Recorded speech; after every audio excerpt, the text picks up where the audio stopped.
নমস্কার বন্ধুরা, কিভাবে সরষে ইলিশ রান্না করতে হয় দেখুন। আপনারা এখানে মাছ নিয়ে যে ইলিশ মাছ, হলুদ, লবণ, তেল, সরষে বাটা, কাঁচামরিচ বাটা, একটু নারকেল বাটা, একটু পেঁয়াজ এই দিয়ে মেখে আমি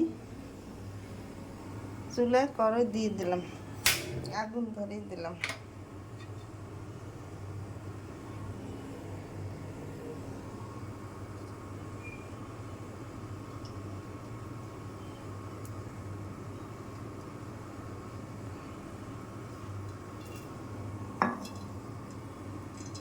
কড়াইতে তেল দিয়ে দিলাম 1 টেবিল চামচ।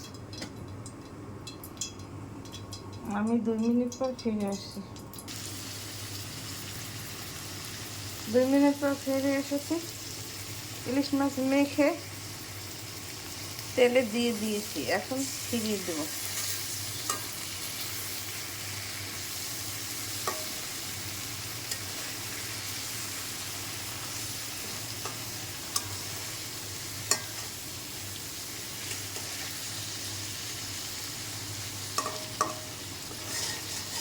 মশলাটা একটু ভুনা হলে আমি জল দিয়ে দেবো। 2 মিনিট পর ফিরে আসছি।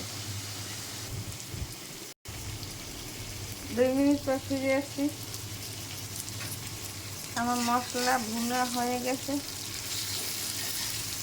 এখন জল দিয়ে দেবো।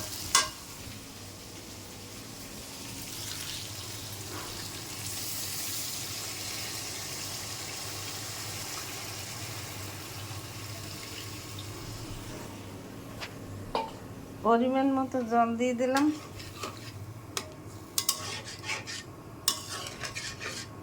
ঢাকনা দিয়ে ঢেকে দেব। 2 মিনিট পর ফিরে আসছি। 2 মিনিট পর ফিরে আসছি। আমার সরষে ইলিশ রান্না হয়ে গেছে। এইভাবে আপনারা ঘরে তৈরি করে খেয়ে দেখবেন, খেতে অনেক সুস্বাদু লাগবে।